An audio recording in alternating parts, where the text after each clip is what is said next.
assurer qu'on va examiner ce qui s'est passé et qu'on en tirera les conséquences. J'espère vraiment que c'est la dernière fois.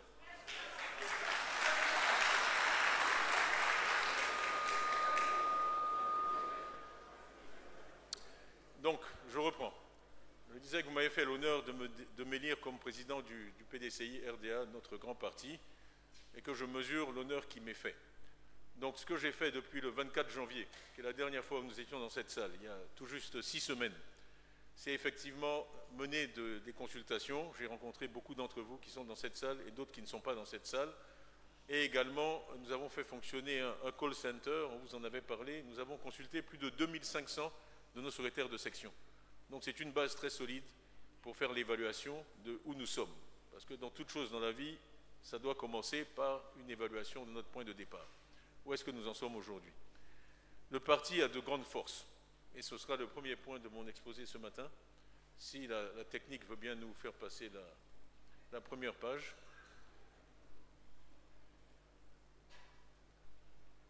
Messieurs, on vous attend.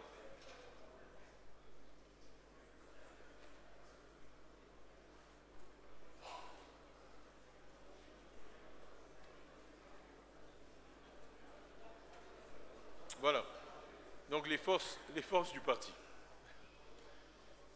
Clairement, il faut qu'on fasse de la technologie une des forces du parti. On n'y est pas encore.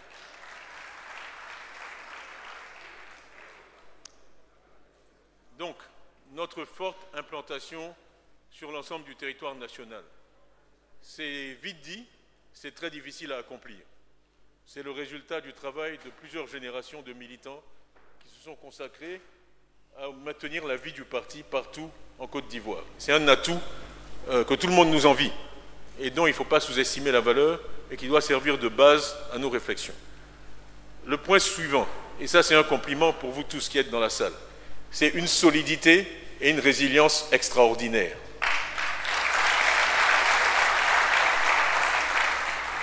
Nous sommes un parti solide, nous sommes un parti résilient, et j'ai demandé qu'on soit en pagne PDCI. Moi, ça me fait plaisir de voir cette marée verte dans la salle ici de pagne qui montre que nous sommes toujours là, malgré toutes les épreuves, malgré toutes les difficultés que nous avons traversées.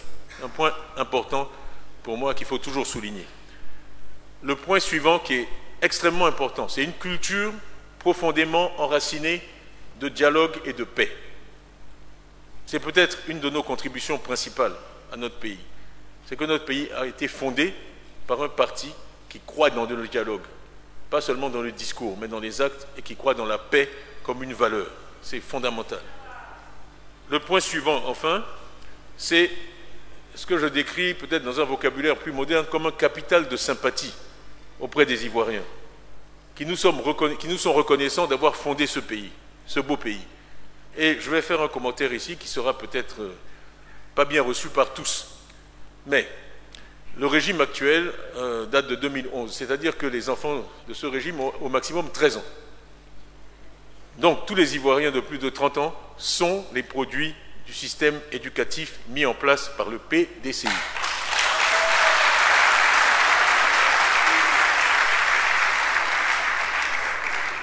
C'est incontestable. Quand on a 30 ans, on est né en 1996 ou 94, on était sous le régime PDCI et nous sommes tous fiers des infrastructures et de toutes les réalisations qui jalonnent la Côte d'Ivoire, mais elles ont été réalisées par des personnes produites par le système éducatif du PDCI, quel que soit le temps de leur réalisation. Il faut le dire, ce n'est pas être polémique, c'est une réalité, il faut rendre à César ce qui est à César. Et ça, c'est quelque chose dont moi, personnellement, je suis très fier. Je suis moi-même un produit de ce système, et nous tous ici, dans cette salle. Si le PDCI n'avait pas fait le pari qu'il a fait sur l'éducation, il n'y aurait rien à construire, et il n'y aurait personne pour contrôler les travaux, exécuter les travaux, concevoir les plans. Donc ça, c'est un cadeau, un héritage que nous avons apporté à la Côte d'Ivoire et qui n'est pas à sous-estimer. Donc tout ça, c'est sur le côté positif du bilan. Bon, maintenant, ce qu'il y a aussi, c'est que toute œuvre humaine est perfectible. Donc il y a des opportunités d'amélioration. Et c'est ce que j'ai essayé de regrouper dans les pages suivantes. Surtout quand on interroge nos secrétaires de section, ils parlent d'une certaine rupture de la chaîne, et là j'utilise leur langage, ce sont leurs mots. une rupture de la chaîne entre la base et les cadres. Ce n'est pas nouveau, je pense que tous les partis dans le monde ont ce constat. Les gens à la base trouvent toujours que le sommet est trop loin, dans toute entreprise, dans toute organisation humaine. Mais cela dit, il faut quand même prendre ça en compte et essayer de prendre des mesures pour rapprocher la base et le sommet dans tous les cas. Le point suivant qui revient aussi, c'est l'absence d'un projet commun formulé, explicité, depuis longtemps. Donc c'est une chose à laquelle il faut prêter attention. Après, il y a des observations plus générales, je passerai assez vite, mais ça aussi on trouve ça dans toutes les organisations, qu'on est insuffisamment orienté vers les résultats. Bon, c'est vrai aussi que le niveau de cotisation reste relativement modeste par rapport au potentiel. Je parlerai après des nouvelles adhésions et de ce qu'elles nous apportent, mais c'est quelque chose sur lequel on peut agir également pour améliorer les choses. Là, vous êtes en retard sur moi, hein, si vous pouvez rattraper. Voilà. Ensuite, niveau de cotisation. Voilà. Donc, c'est les commentaires que je viens de faire. Si on passe à la page suivante. Alors, ça aussi, on nous dit qu'on pourrait être plus proactif en termes d'élections et de management des élections. Et je reviendrai aussi là-dessus. Beaucoup aussi de commentaires sur la pauvreté qui existe dans nos campagnes, dans nos villes, dans le monde rural et dans le monde urbain, et notre capacité à proposer des solutions à ceux qui souffrent, au-delà de la solidarité, et puis également à promouvoir les PME-PMI. C'est un point sur lequel je reviendrai. Ici, on continue. Et aussi qu'on a un potentiel au niveau de la diaspora qui pourrait être plus activement mobilisé, et c'est quelque chose sur lequel on va aussi revenir. Donc, finalement, ayant fait ce bilan avec les forces qui sont énormes et certaines opportunités d'amélioration, la question c'est comment est-ce qu'on avance en s'appuyant sur les forces, mais aussi en trouvant des solutions aux difficultés et aux obstacles qui sont identifiés. Donc, ce qu'on propose, c'est une nouvelle approche, avec un accent plus fort sur les districts et les régions. Le deuxième point, c'est vraiment le développement d'un projet commun. Ça, vous avez vu que c'était aussi un des sujets pour notre base. Et puis ensuite, une certaine évolution des structures existantes. Donc, je vais prendre ces points dans l'ordre et puis les couvrir. En commençant donc par les districts et les régions.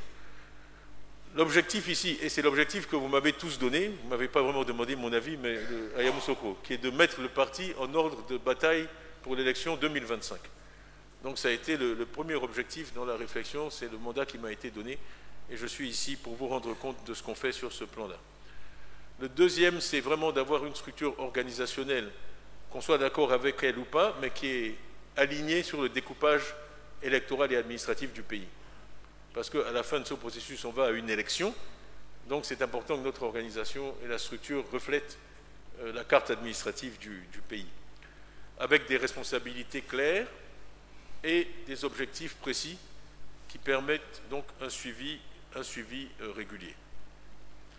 Alors, si on prend ensuite la carte de Côte d'Ivoire que vous connaissez tous, on a donc 14 districts, et ce que nous proposons, c'est de mettre en place, en tout cas jusqu'à 2025, jusqu'aux élections, une capacité d'action par district, et que je vais détailler ensuite.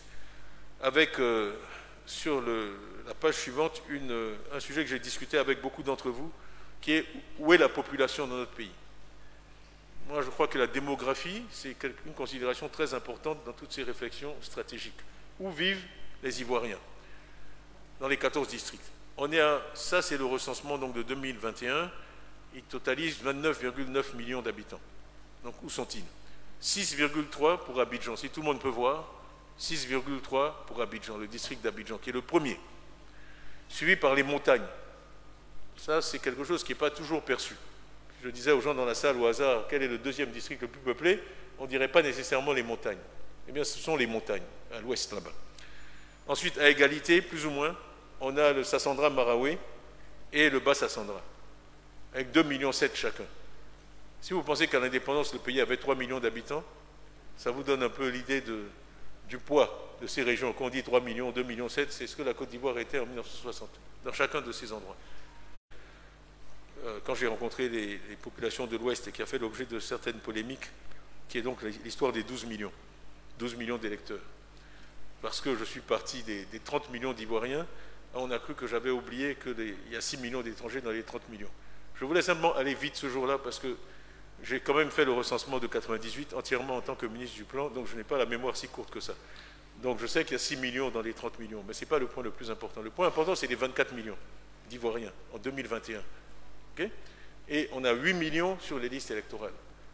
On me dit, je vais trop vite, il faut que j'explique ça lentement. Donc je vais essayer d'expliquer lentement. On a 8 millions d'Ivoiriens inscrits sur les listes électorales. Ça fait 33% de la population ivoirienne, de nationalité ivoirienne. Ça, c'est un chiffre qu'on peut comparer à ce qu'il est dans d'autres pays. Okay? Donc au Sénégal, ce chiffre est de 53%. Au Bénin, il est de 49%. Au Togo, il est de 44%. Au Libéria, il est de 37%. Donc à 33%, nous sommes en dessous de tous ces pays-là. Donc la question de la taille du corps électoral est réelle. On doit se la poser. Et donc ensuite pour dire, mais qu'est-ce qui est acceptable? Et si vous regardez l'évolution de la population qui croît très vite chez nous, à peu près à 3% par an, nos 24 millions de 2021 seront 27 en 2025. En 2024, pardon. Oui, 2025. 27 millions, prenez ça comme population ivoirienne en 2025. Et si vous prenez 40% de ça, ça fait 11 millions. Donc dans tous les cas, les 8 millions sont très loin de là où on devrait être. Et 40%, c'est un minimum. Vous voyez qu'un pays, c'est un problème d'état civil. Hein, il faut donner aux gens des pièces, que ce soit des extraits d'actes de naissance ou des jugements supplétifs, et ensuite les aider à obtenir un papier d'identité et à s'enregistrer sur les cartes électorales. Ce n'est pas facile. On sait qu'on ne nous facilitera pas la tâche, mais je crois aussi que ce discours-là, il est audible à l'extérieur. En tout cas, c'est un discours que je tiens avec nos partenaires au développement, et ils comprennent.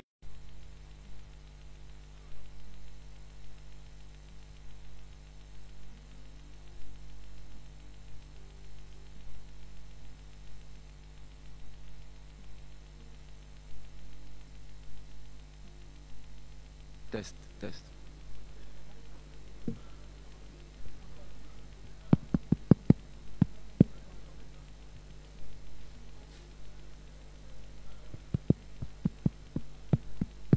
Allô? Ça passe pas. Allô? Allô? Allô?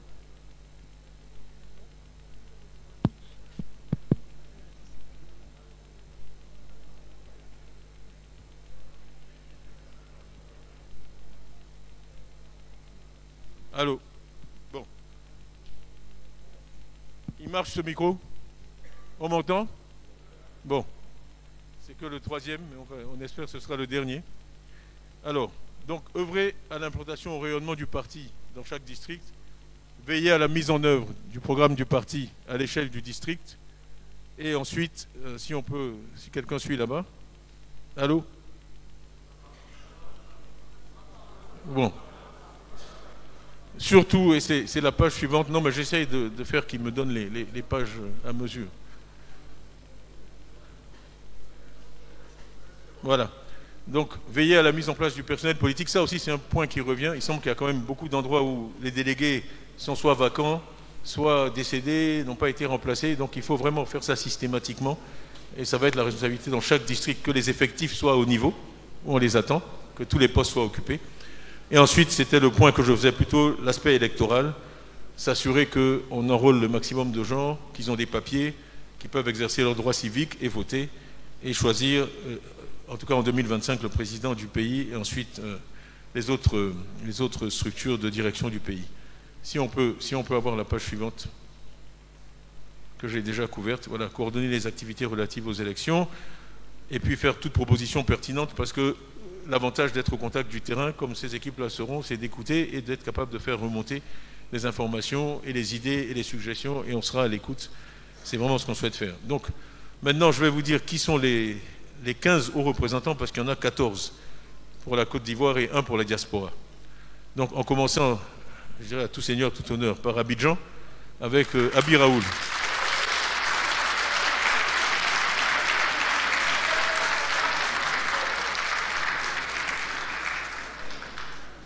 Voilà. Ensuite, les lagunes, Yapo Calice. Est-ce que Calice est là? Il est là. Voilà. Alors, Nyangbe, Yamoussoukro. Est-ce qu'il est? Je ne le vois pas. Bon, je crois il est sur le terrain, c'est très bien. Ensuite, on a donc pour les lacs Yoboué Pascal.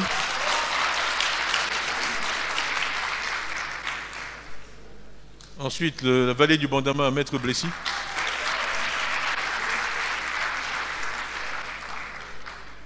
Ensuite, la Komoé, on a Ngouan Jérémy. Où est-ce qu'il est ? Il est là. Donc on continue. Ensuite, les montagnes, Casio. Voilà. On continue.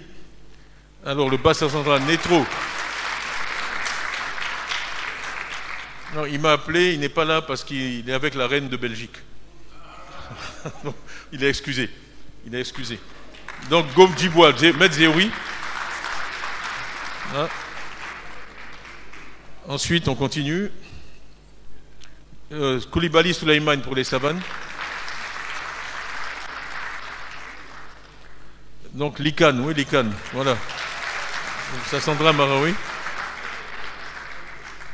On continue. Woroba Ali Bakayoko. Il est là. Bonjour Ali. Il ne reste plus que 2, si je ne m'abuse. Zanzan, Apo Laurent.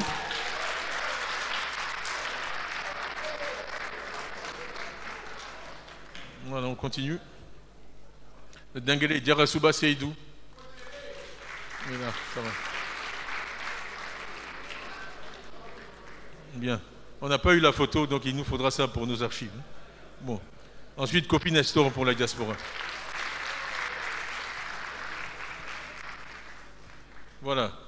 Donc, tout le monde est important au parti, mais d'ici à 2025, ces 14-là vont... 15, pardon, 14 plus 1, vont être extrêmement importants. Et on fonde beaucoup d'espoir sur vous. On fonde beaucoup d'espoir sur moi. Moi, je fonde beaucoup d'espoir sur vous pour vraiment conduire ce processus.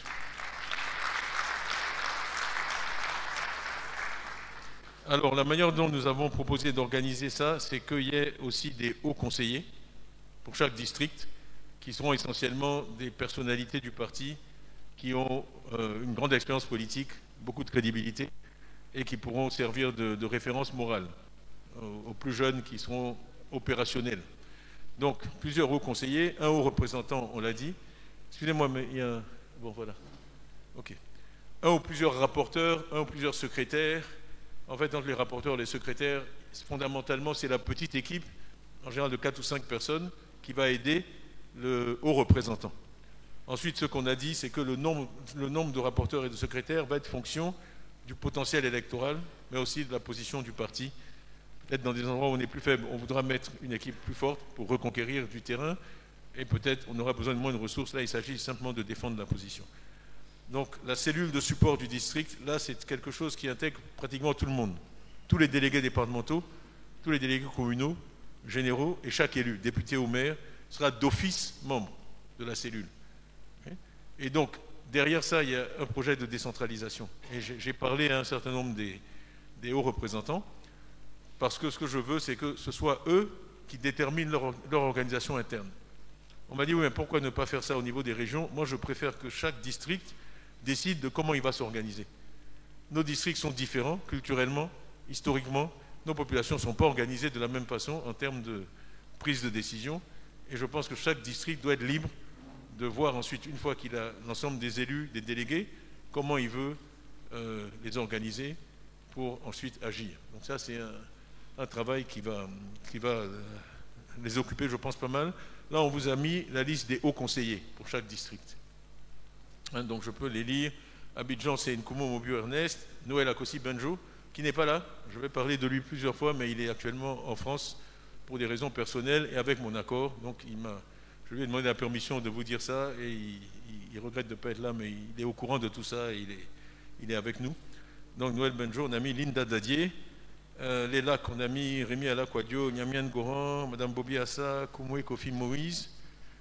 Godjibois, on a mis Bodi Théodore, Maurice Kakou Gikawe, Babli Dominique, Yamousokro, Tiam Abdelaziz, Jean-Noël Loukou, Komoé, Edian Pontiemele, Madame Aka Véronique, Denise Oufoy-Boigny, Abdoulaye Racine Beng, Sassandra Maraoué, professeur Kopi Boni, que je salue encore, Alphonse Gédier Madi, Kofi Tiezan Léopoldine, Les Lagunes, Béda Seller, Kakou Gervais, Cess Essiane Daniel, Osaï Nyansou, Félix Dadier, Valé du Bandama, Yobo Lazare, Asana Sorgaré, je l'ai vu en arrivant tout à l'heure, Bandama Ngueta, que j'ai vu aussi, et Kwamekra. Donc, qui sont vraiment les autorités morales pour chacune des zones à qui tout le monde peut se référer. Si on continue sur la page suivante, voilà. Basse Sandra, Begré Donatien, Denguélé, on a Diaby Rouge, les montagnes, on a ministre d'État Bombay, Docteur Bleu Lenné, Gueux Michel, Simon Do, le Zanzan, Essi Amara, Babako, Amadou Ouattara qui est là aussi, Koulibaly Sita dans les savanes et Diomandé Oï dans le Woroba. Et donc si on continue dans la logique, là je vous donne un exemple qui est le Basse Sandra. En fait, cette page existe pour chacun des 14 districts, donc avec le haut conseiller, le haut représentant qui là est Netro qui n'est pas là, mais il sera supporté par AKRV, que j'ai vu aussi, Yao Lazare. Bon, parce qu'il faut vraiment j'ai une force de frappe derrière le haut représentant, des gens qui sont crédibles sur le terrain, qui vont aller au contact des populations, qui vont les convaincre de faire ce qu'on souhaite, c'est-à-dire obtenir des papiers, venir faire leur carte d'électeur. Et ensuite, donc, on a les secrétaires, Madame Fofana, et puis Gobo Yokore Bernard. Gobo, lui, il a travaillé avec moi au BNET, je le connais bien. Et la cellule, c'est tout, en fait, tous les élus du district. Vous allez voir, en fait, les cellules, en gros, c'est autour de 30 personnes, à peu près. Une équipe de 30 personnes par district. Et ce sera à eux de s'organiser, de voir comment ils veulent gérer la zone. Donc, voilà un peu l'idée de ces espèces de task force qui doivent travailler jusqu'à 2025 et nous amener à l'élection. Si on continue. Alors voilà. Donc j'ai couvert le premier point qui était de dire on veut mettre l'accent sur les districts et les régions. Donc c'est à travers ces structures qu'on va le faire. Et les arrêtés ont été signés. Vous allez voir tout ça. Vous allez voir tout ça arriver. Le deuxième point, c'est renforcer la coordination générale du parti. Je ne sais pas pourquoi il n'est pas là. Il y a un problème sur cette page. Bon, allons à la page suivante. Voilà, coordination renforcée des activités du parti. Il y a un nouveau rôle qui est créé, qui est celui de vice-président chargé de la coordination générale du parti, qui va coordonner les activités, parce qu'en fait, on est en train de rendre l'organisation plus complexe. Parce que les secrétariats exécutifs restent, on est en train de créer tous ces districts et aux représentants. Il y aura des besoins de coordination, et donc j'ai souhaité qu'il y ait une personne qui reporte à moi, dont ce soit la tâche, et que tout ce qui tombe un peu entre les structures soit référé à cette personne, et qui veille à la collaboration effective entre tous les organes. Et en fait, j'ai demandé donc à Noël Akossi Benjo, de jouer ce rôle, ce qu'il a accepté.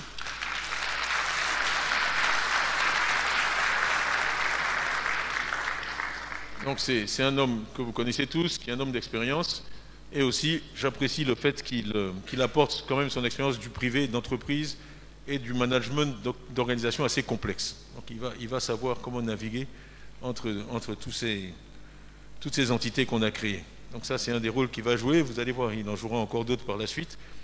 Donc ça, on a couvert les districts, on a parlé de la coordination. Le point suivant qui est stratégique, c'est celui des nouvelles adhésions. Je vais le couvrir rapidement, mais qui est vraiment... C'est un parti, c'est l'acquis, mais c'est aussi la vie. Il faut qu'on ait du sang nouveau, il faut qu'on soit capable d'attirer des Ivoiriens. Ça, c'est une bonne mesure du succès. Un parti qui n'arrive pas à attirer de nouveaux membres, c'est un parti qui, petit à petit, va mourir. Donc c'est quelque chose que je veux suivre, et que je suis déjà. Vous avez vu, peut-être j'étais à Port-Boué le 2 mars. Bon, c'est quelque chose où je m'implique personnellement, parce que c'est important pour l'avenir du parti. Donc, j'ai le plaisir de vous dire l'opération qu'on a lancée le 16 janvier, on a eu 4000 nouveaux adhérents en 7 jours, avec plus de 60% de moins de 50 ans. Et il faut vraiment les voir. Les gens viennent, ils s'assoient sous les tentes, il fait chaud, c'est difficile, ils font la queue, et puis ils nous donnent leur argent. C'est quand même quelque chose de remarquable. Ils nous font vraiment confiance. Et bon, après, c'est à nous de mériter cette confiance. On a dépassé maintenant les 8000 adhérents. J'ai vu Séraphin. Séraphin est là, c'est lui qui s'occupe de ça de très près. 8000, franchement, c'est pas mal. Ça, c'est simplement sur Abidjan. Donc, on est parti là à Port-Boué. Je ne sais pas. Emou, on va avoir combien à Port-Boué? Combien? 4000 à 5000, dit Port-Boué. Bon. Bon. Je ne vais pas demander à chacun de faire une prédiction, mais bon, j'espère qu'on va arriver à ces niveaux-là, parce que franchement, c'est une transformation pour le parti, en termes de sang nouveau, hein, des jeunes, des cadres. Il y avait 1000 cadres sur les 4000, ça j'ai vu. Donc des gens qui vraiment peuvent contribuer, sur qui on peut s'appuyer, c'est une nouvelle ressource pour le parti. Mais aussi en termes financiers, je ne sais pas où est mes sous, mais ce n'est pas négligeable, hein, la contribution de ces cotisations. Et surtout, elles sont récurrentes, si on arrive à les motiver. Donc c'est des ressources sur lesquelles on peut compter d'année en année où on est dépendant de personne, à part de nos militants.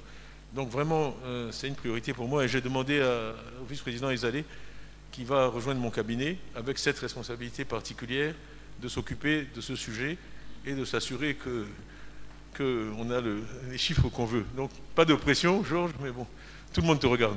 Ça va être une mission importante. Donc, voilà, pour les nouvelles adhésions, je vais parler un peu du programme maintenant. Si on peut avoir la page suivante. Le développement d'un projet commun. On peut passer à la page suivante également. Voilà. Donc, ce qu'on a fait, en fait, c'est des groupes de travail. Bon, je sais qu'on a les commissions nationales techniques, mais on a essayé de synthétiser, de remonter à un niveau un peu plus élevé avec 5 ou 6 thèmes. Donc, le premier, c'est le capital humain. Donc, j'ai fait mon commentaire d'ouverture sur l'éducation, la priorité que le PDCI met là-dessus. Pour moi, s'il y a 2 choses qui devaient définir notre parti, ce serait le capital humain et puis la paix. On commence par l'homme, la personne, au centre de tout ce qu'on fait. C'est la philosophie du parti depuis toujours, puis le président Oufoué, poursuivi par le président Bédier. Donc c'est vraiment travailler sur le capital humain, la santé et l'éducation. La santé et l'éducation en Côte d'Ivoire. Ensuite, il y a beaucoup de questions de société. On va revenir là-dessus plus en détail. Les nouvelles technologies, qui sont un point extrêmement important. Voilà. Pour nous, et on continue, s'il vous plaît. Donc, économie et équité. Et là, vraiment, je lis les deux. Parce que l'un sans l'autre ne vaut pas grand-chose. Si on veut générer de la croissance sans se préoccuper d'équité, c'est très facile. N'importe qui peut faire ça. Ce qui est difficile, c'est de croître de façon équitable. Sans générer de pauvreté, et au contraire, en réduisant la pauvreté. Donc vraiment, je veux que ce groupe-là ne se préoccupe pas seulement de taux de croissance, mais se préoccupe de lutte contre la pauvreté et d'équité, et comment on génère de la croissance qui va ensuite profiter à tous. Parce que c'est aussi le prix de la paix sociale.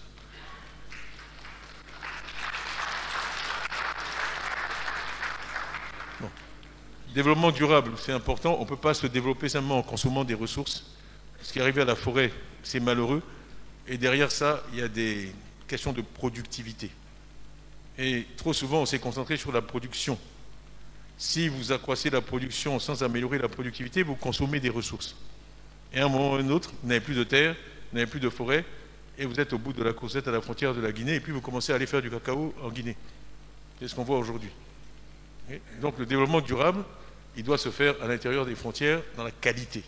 La qualité du développement, ce n'est pas juste la quantité. C'est la qualité du développement et il doit être soutenable. Ensuite, j'ai mis paix et sécurité, avec notre frère Youssouf Bamba, parce que sans paix à l'intérieur ni paix à l'extérieur, on ne peut rien construire, et que ça doit vraiment être l'objet d'une réflexion particulière, parce que j'ai dit, pour moi, la Côte d'Ivoire n'a pas d'autre option que d'être en paix avec ses voisins. On n'a pas d'autre option que d'être en paix avec nos voisins. Parce que ça a toujours été la philosophie du PDCI, et ce n'est pas facile, ça ne va pas de soi. Ça demande des efforts, ça demande des concessions. Parce que si on veut toujours gagner, à la fin on finit par tout perdre. Ce qui dure, c'est des arrangements où chacun gagne. Et que si, le président Oufoué qui a dit on ne peut pas être une oasis dans le désert, c'est une vision à court terme, et à la fin c'est le désert qui va gagner. Donc il faut qu'on trouve des moyens de coopérer avec nos pays voisins pour qu'on ait des activités dont eux aussi profitent. À ce moment-là, ils resteront chez eux, nous aussi on sera chez nous heureux, mais on ne peut pas arrêter la misère avec des murs, on ne peut pas arrêter la misère avec des armes. Et ici il y a la misère, on a désigné un certain nombre de leaders des groupes de travaux, et j'ai demandé aussi à Benjo de coordonner tout ça, parce qu'à la fin tous ces problèmes sont liés.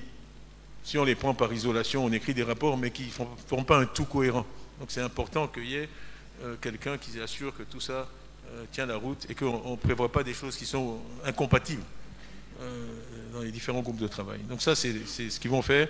Je vais passer plus rapidement sur les détails, parce qu'on a détaillé en fait un peu les thèmes dans chaque groupe. Si on prend le capital humain, donc santé, éducation, j'ai dit démographie, les femmes, c'est un peu le même sujet. Parce que la démographie et les femmes, franchement, c'est un peu la même chose. C'est les mères, et puis combien d'enfants elles ont, combien d'enfants elles souhaitent avoir, en bonne santé, dans des conditions de sécurité, planning familial, tout ce qui est sport et loisirs, avec une population aussi jeune que la nôtre. Je ne vais pas revenir sur la CAN, mais le sport et les loisirs, c'est important. Le deuxième, qui est un bloc, moi, qui me tient aussi à cœur, c'est tout ce qui est autour des droits humains, des droits de l'homme, de la société, de la justice. La raison pour laquelle je suis allé chez GESCO, c'est pour ça. Parce que je pense que les droits de l'homme, c'est aussi la base de tout, que les gens ont des droits et qu'il faut les respecter. Donc mener une réflexion sur toutes les questions de justice. On ne peut pas avoir une société civilisée, c'est-à-dire en paix, où les gens ne se tuent pas les uns les autres si on n'a pas de justice. Il faut une justice qui fonctionne, il faut une justice qui est équitable et qui est reconnue comme équitable par tous. Il faut que la sécurité de chacun soit garantie. Il faut que les droits de l'homme soient respectés. Et bon, j'ai dit à GESCO que chaque personne qui vit quelque part sur cette terre a des droits, c'est vrai. C'est reconnu universellement par toutes les conventions internationales. Et donc il faut respecter ces droits-là. La diversité et l'inclusion, pour un pays comme le nôtre qui est aussi divers, c'est fondamental. Trouver des moyens de vivre ensemble, tout en respectant les traditions de chacun, la diversité de chacun. Au contraire, c'est bien, parce que ça rend tout le monde plus riche. Parce que chacun emprunte. Il n'y a pas de meeting en Côte d'Ivoire. Aujourd'hui, on ne demande pas les nouvelles. On ne demandait pas les nouvelles dans toutes les ethnies de Côte d'Ivoire. Mais c'est quelque chose que tout le monde a emprunté, parce que c'est une bonne idée. Et les Anglais disent la forme la plus accomplie de flatterie, c'est l'imitation. Sous le contrôle du ministre Bombé, mais décentraliser les obligations, les charges, sans décentraliser les moyens, ça ne marche pas. Donc il y a vraiment une vraie réflexion à mener. Trop souvent, les maires sont démunis face au sous-préfet ou au préfet. Si vous regardez les équipes, la disproportion des moyens, pour moi, c'est l'élu qui doit primer. Et s'il y a une allocation des moyens, elle doit d'abord aller à l'élu, pas à celui qui est nommé. Donc il y a vraiment des réflexions à mener sur la réforme de l'État et comment faire avancer. Bon, les médias, vous êtes là, je vous salue. Le rôle des médias dans la société, c'est fondamental. Il y a aussi des réflexions à mener en liaison avec les questions de culture. Bon, les nouvelles technologies, qui est un peu le thème suivant, c'est aussi vraiment important. C'est là où peut-être on est le plus vulnérable en tant que pays en développement.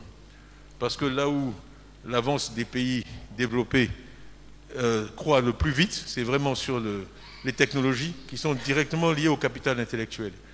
Et on a des matières premières, on a tout ça, mais en termes de capital intellectuel et de quantité, on est encore en déficit.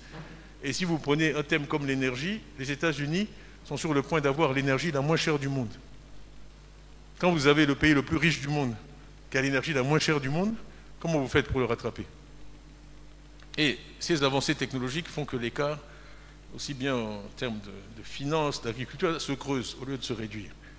Et donc, on n'a pas le choix de se dire, on va juste prendre leurs technologies, on va juste les importer, on va juste les acheter, parce que la copie est toujours moins bonne que l'original. La meilleure technologie, c'est celle que vous avez développée vous-même, à travers la compréhension de vos besoins, l'analyse de vos besoins, et puis le développement de solutions originales. Ce n'est pas des solutions qui ont été développées dans le Middle West qui vont venir ici tout révolutionner. Donc vraiment, l'innovation, et puis la réflexion, je pense que c'est un thème important, et on va faire des propositions là-dessus. Donc, économie et équité. Bon, je vais essayer d'aller plus vite. Le secteur privé, les PME, l'emploi des jeunes, oui, c'est important, parce que ce sont les PME qui créent les emplois. Le secteur public, je vais passer, il y a tous les sujets, vous pourrez voir ça dans les documents. Le dernier point, moi, il me tient à cœur aussi, qui est le développement de l'épargne intérieure et de ressources financières à long terme dans l'économie domestique. On ne peut pas se développer uniquement en empruntant à l'extérieur.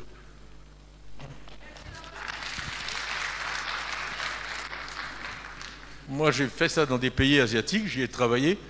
Quand j'étais CEO de Prudential, Prudential avait 200 000 agents d'assurance rien qu'en Indonésie.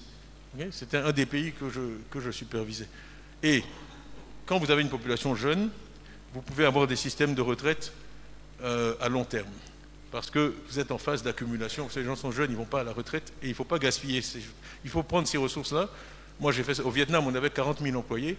Bon, une des choses que je faisais, on collectait ces petits ruisseaux-là, on en fait des grosses rivières. Quand ils faisaient une privatisation, c'était Prudential qui était le premier investisseur en monnaie locale dans la privatisation. Quand ils faisaient les télécoms, ils faisaient des infrastructures, on investissait. dans l'économie locale à long terme. Parce que ce sont des ressources en monnaie locale, donc qui ne créent pas de problème d'endettement pour le pays. Donc, générer des fonds propres en monnaie locale, c'est le prix de l'indépendance.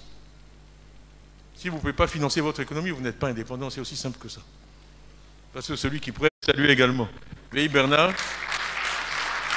qui est là. Merci. Une dame, Manon Geneviève, c'est quoi, on ne m'entend pas? Et Soumaïla Bredoumi, qui est là aussi. Voilà.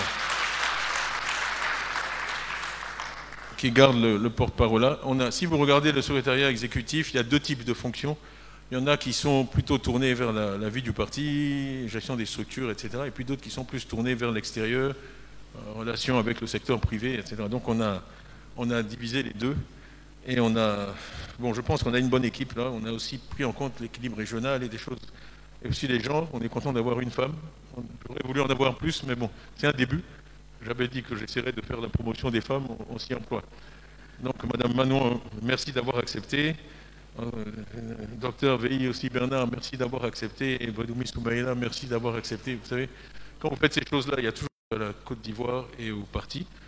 Et donc, le ministre d'État Bombay a accepté de prendre sa succession. Il le faisait déjà, mais maintenant, c'est entériné de façon formelle. Merci. Et Georges Ezali, comme il n'est pas assez occupé, on a ajouté encore une autre à ses fonctions. Voilà. Il va être vice-coordonnateur. Voilà. Enfin, le dernier volet, c'est mon cabinet. Voilà. Donc j'aurai un directeur de cabinet, Alain Cocodré. Est-ce qu'il est là?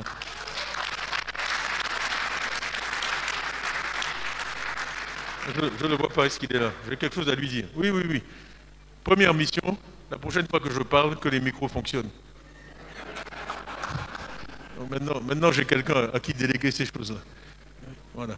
Donc Alain, ça va être pour toi. Bon, j'ai gardé les conseillers spéciaux, Kwamekra, Kwasi Yao, avec le PDCI. Donc vraiment, tout ce qui est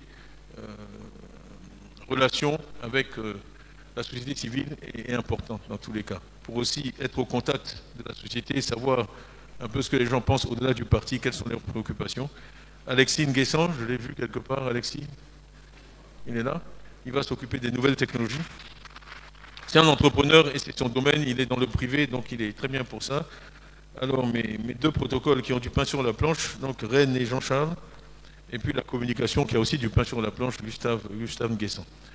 Donc voilà, on arrive vraiment au terme de l'exposé que je souhaitais faire ce matin.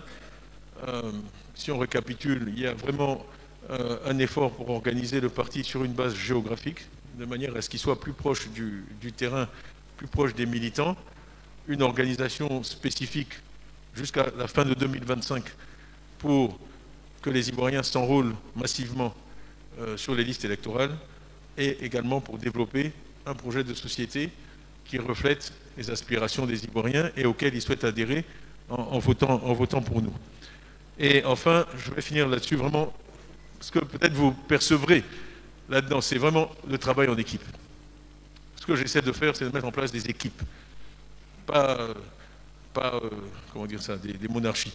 Donc il faut que chacun qui est dans une position de leader se voit comme le premier entre ses pairs, pas un grand chef ou un grand patron. On est là pour délivrer un objectif pour le parti, pour travailler en équipe.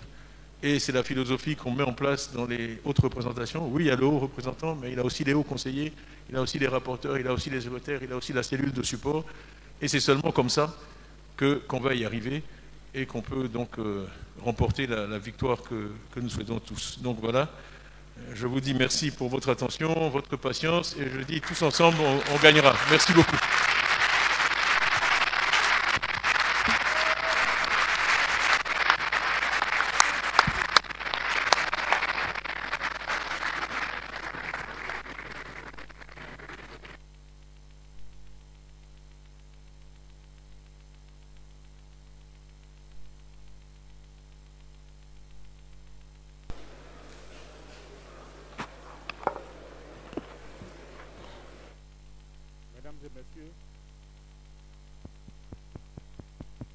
Micro, s'il vous plaît. Merci.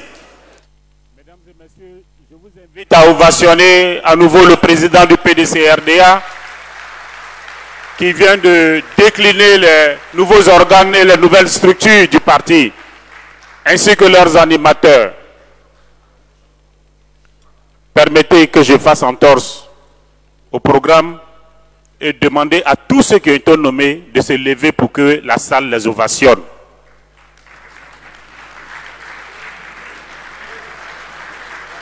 Ovation nourrie, ovation nourrie, ovation nourrie, ovation nourrie aux nouveaux responsables du parti.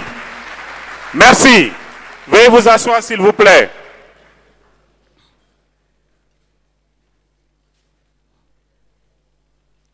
Tout à l'heure, un code QR va être projeté. Le service communication vous autorise à scanner, à photographier le code QR pour pouvoir récupérer toutes les données qui ont été diffusées tout à l'heure. Service communication, est-ce que nous pouvons avoir le code QR s'il vous plaît? Ça va être affiché à l'écran, vous pouvez sortir vos téléphones et filmer. Pour ne pas dire faire la capture d'écran.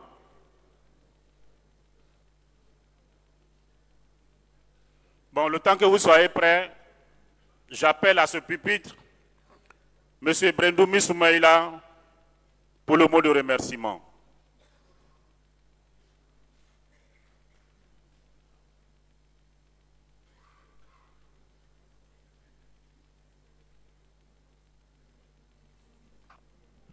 Merci. Monsieur le Président du PDCI RDA, Monsieur le Président honoraire du PDCI RDA, Mesdames et Messieurs les membres des instances, je note que, Monsieur le Président, je prends donc pour la première fois la parole après ma reconduction au porte-parole.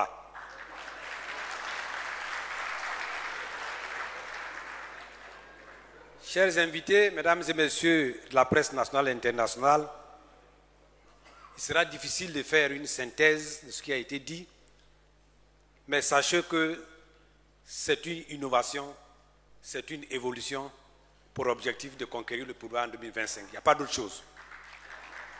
C'est donc, Monsieur le Président, au nom de toutes les personnes qui ont été promises ici ce matin, que je prends la parole pour exprimer notre gratitude à vous et à tous les doyens qui vous ont conseillé, qui vous ont suggéré des noms, qui vous ont permis de faire des analyses et qui ont abouti à un dispositif de rapprochement de notre parti avec la base.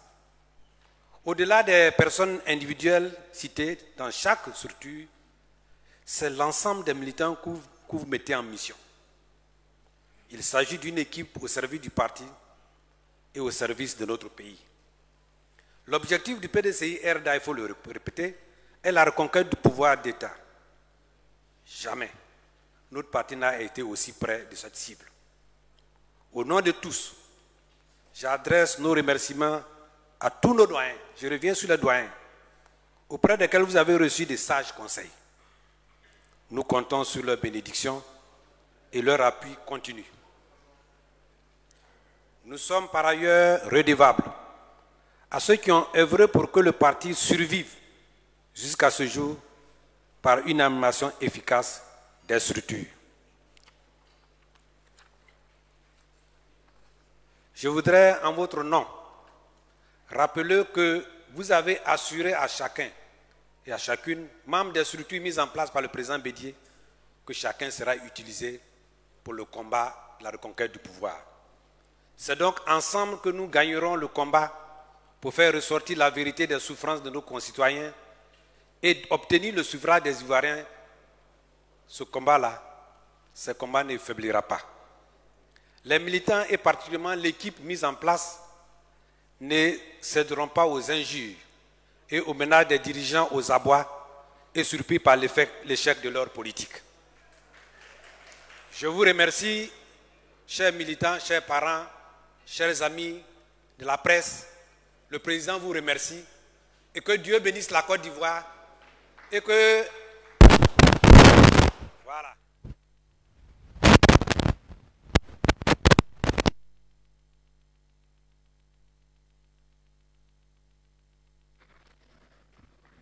vu que, Monsieur le Président, j'ai fini, mais je voudrais demander que l'âme de tous nos pionniers, dont certaines photos sont ici, ces âmes-là bénissent, vous bénissent, et que bénissent nos doyens, qui leur apportent longue vie et bonne santé. Ce n'est pas tous les partis politiques qui ont la chance d'avoir des doyens. C'est auprès d'eux que nous puisons notre sagesse, et que Dieu fasse que la lumière de ces doyens, de nos aïeuls, éclaire vos pas, vous éclaire par devant pour voir la cible et l'objectif atteindre, vous éclaire par derrière pour que les ennemis placés qui vous suivent, que vous puissiez les éviter, que vous éclaire à la gauche où vous avez les combattants et les combattantes assis et qui sont prêts pour le combat. À droite que nous sommes, ici, que nous soyons vos pionniers, vos soldats pour réussir, et que en bas, la terre de la Côte d'Ivoire soit éclairée partout où vous mettrez vos pas, et que le ciel vous prenne par la tête pour nous amener au combat final, qui est le succès du pays. Merci beaucoup.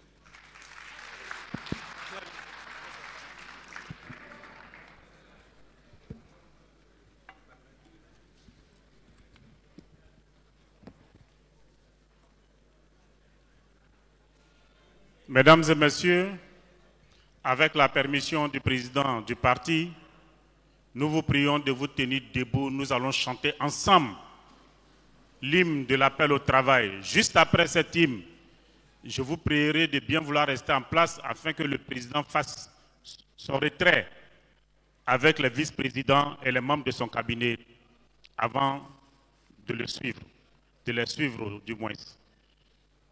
Mesdames et messieurs, le travail de 1000 générations. Le travail de 1000 générations construira ma Côte d'Ivoire. Elle paraîtra devant les nations dans tout l'éclat de sa gloire. Telle est son unique destinée, puisque braves et fiers, mes aïeux sont morts pour la défendre, et moi je vivrai pour l'aimer. Telle est son unique destinée, puisque braves et fiers, mes aïeux sont morts pour la défendre, et moi je vivrai pour l'aimer. Merci beaucoup. Sous vos ovations, nous allons permettre au président du parti de se retirer, ainsi qu'au vice-président, au président honoraire et aux membres de son cabinet. Sous vos ovations, mesdames et messieurs, et vous pouvez continuer de scanner le code QR. Vous pouvez continuer de scanner le code QR pour récupérer toutes les informations qui ont été diffusées tout à l'heure sur l'écran. Ceci met fin à la présente cérémonie.